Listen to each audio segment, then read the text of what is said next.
Hi guys, so last time we talked about rent reviews. I had a few questions come through about, well, how do you calculate a rent review? So it's a slightly complicated matter, but the main principles are as follows. There are three main types of review, or how the rent is set over a period of time over the lease. The most common is called an open market review.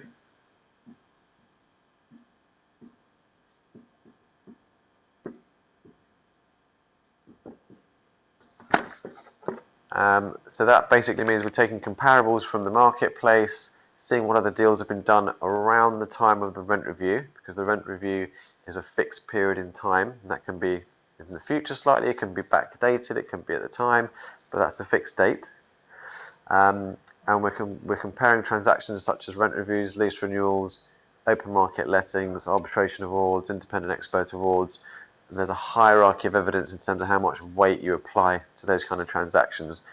The most weight is going to be given to open market transactions, and you really need an expert to decipher and analyse those deals, not only to look at how those deals analyse, but at the same time look at the lease that you have, okay, which is unique to you and your property, and that has its own inherent value, and you have to marry the two together.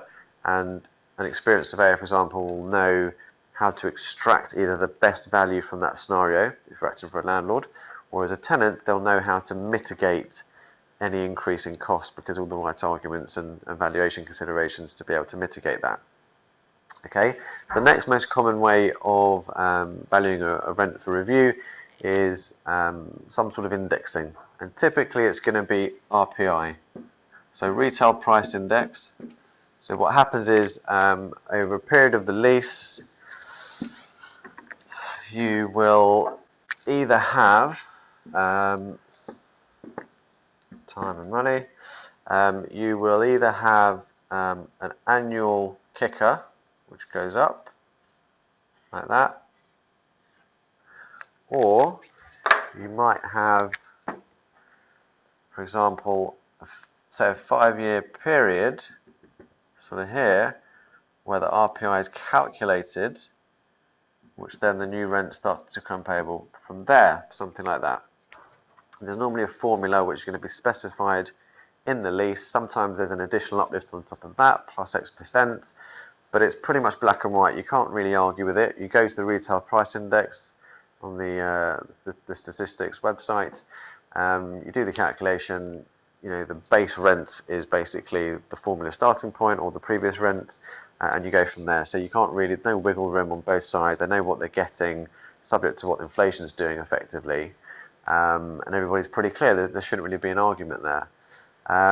The other way that you can sometimes have a review clause is you can have either or. So it could be open market, it could be RPI, or it could be the higher of the two.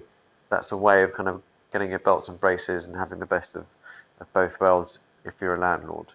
There are some other ways that we can calculate rent in certain leases, but we'll cover that another time. Hope you found this useful. See you soon.